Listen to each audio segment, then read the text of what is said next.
वंचित बहुजन आघाडीच्या राज्य कार्यकारिणीची बैठक आज पार पडली। ही बैठक प्रामुख्याने लोकसभा निवडणुकीच्या संदर्भात पक्षाचा अजेंडा ठरवणं, भूमिका ठरवणं आणि युती आघाडीच्या संदर्भात निर्णय घेणं यासाठी बोलवण्यात आलेली होती। दिवसभराच्या या बैठकीत चर्चेअंती असा प्रस्ताव पारित करण्यात आला की जे 4 पक्ष एकत्र येऊ पाहत आहेत, महाविकास आघाडीतील 3 पक्ष असतील, काँग्रेस, राष्ट्रवादी काँग्रेस आणि उद्धव ठाकरे यांची शिवसेना आणि वंचित बहुजन आघाडी, या 4ही पक्षांनी एकत्र आलं पाहिजे। जर हे एकत्र आले तरच मोदीचा पराभव करणं शक्य आहे आणि मोदीला रोखणं हाच एकमेव अजेंडा या ठिकाणी या 4 पक्षांचा असला पाहिजे, असा निर्णय वंचित बहुजन आघाडीच्या आजच्या राज्य कार्यकारिणीच्या बैठकीत घेण्यात आलेला आहे। या ठिकाणी जागा वाटपावरून तुतुमय होताना दिसते किंवा ओढाताण होताना दिसते, त्या संदर्भात वंचित बहुजन आघाडीने एक फॉर्म्युला या ठिकाणी मांडलेला आहे। वंचित बहुजन आघाडी गेले 5 वर्ष या ठिकाणी ज्या पद्धतीनं काम करते, त्यामुळे वंचित बहुजन आघाडीची जनमानसात वाढलेली ताकद असेल, संघटनात्मक ताकद असेल, या सगळ्या गोष्टीचा विचार करता वंचित बहुजन आघाडीसोबत एक मोठा मतदार या प्रमाणात या ठिकाणी जोडला गेलेला आहे। याचा निश्चितच फायदा या सहभागी असलेल्या उर्वरित 3 पक्षांना होऊ शकतो। मात्र दुसऱ्या बाजूला या 3ही पक्षांची ताकद कुठेतरी कमी झालेली दिसते।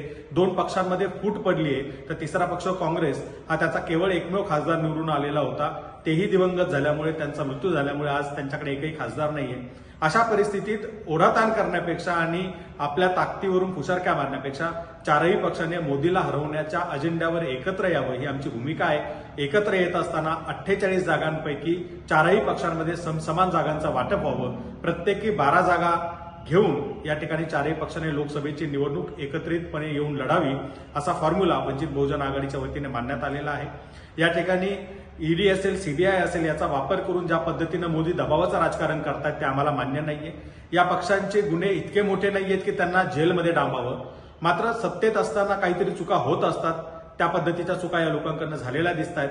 त्याची ज्या पद्धतीने शिक्षा देण्याचा प्रयत्न किंवा त्यांना डांबण्याचा प्रयत्न मोदी आणि भाजपकडून होतोय, त्याच्या विरोधात आम्ही आहोत। मात्र जर या पक्षांच्या नेत्यांना जेलमध्ये जायचं नसेल तर मोदीला हरवणं हे एकमेव त्यांच्यासमोर उत्तर आहे आणि मोदीला हरवायचं असेल तर सगळ्यांना सोबत घेऊन लढावं लागणार आहे, त्याशिवाय पर्याय नाहीये।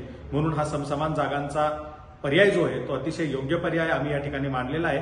या उर्वरित 3ही पक्षांनी तो स्वीकारावा अशी आमची भूमिका आहे। आम्ही या ठिकाणी ज्या पद्धतीनं 12 जागांचा प्रस्ताव ठेवत आहोत, तर प्रत्येकाला आलेल्या 12 जागांपैकी इतर 3 पक्ष किती देतील आम्हाला माहिती नाही, मात्र आमच्या 12 जागांपैकी किमान 3 जागा या मुस्लिम उमेदवारांना द्यायचं आम्ही ठरवलेलं आहे। 25% जागा या मुस्लिम उमेदवारांना असतील। उर्वरित जागांवरती ज्या 18 पगड जातीचे 12 बलुतेदार आमच्यासोबत जोडले गेलेले आहेत, जे वंचित बहुजन घटक जोडले गेलेले आहेत, ज्यांना प्रस्थापित पक्ष हे कधीच प्रतिनिधित्व देत नाही, अशा उमेदवारांना या ठिकाणी आम्ही प्रतिनिधित्व देणार आहोत, हे आमचं ठरलेलं आहे। आणि ज्या पद्धतीनं भाजपकडनं एक राज्यघटना बदलाचं राजकारण केलं जात आहे, ते पाहता सवर्णांचे असलेल्या इतर 3 पक्षांना कदाचित उद्या फारसा फरक त्या राज्यघटना बदलामुळे पडणार नाही, मात्र जो एक अनप्रोटेक्टेड वर्ग मोठ्या प्रमाणात इथं आहे, ओबीसी असेल, व्हीजेएनटी असेल, एससी एसटी असतील, मुस्लिम मायनॉरिटी असतील, या सगळ्यांना मात्र मोठा फटका त्याचा बसू शकतो। त्यामुळे या सगळ्या समूहाच्या हिताचं रक्षण करण्यासाठी एक राजकीय भूमिका घेऊन आम्हाला राजकारण या ठिकाणी करावं लागणार आहे, आम्हाला उभं राहावं लागणार आहे। आमची इच्छा आहे की सगळ्यांनी एकत्र येऊन लढलं पाहिजे, ताकदीनं मोदीचा पराभव केला पाहिजे।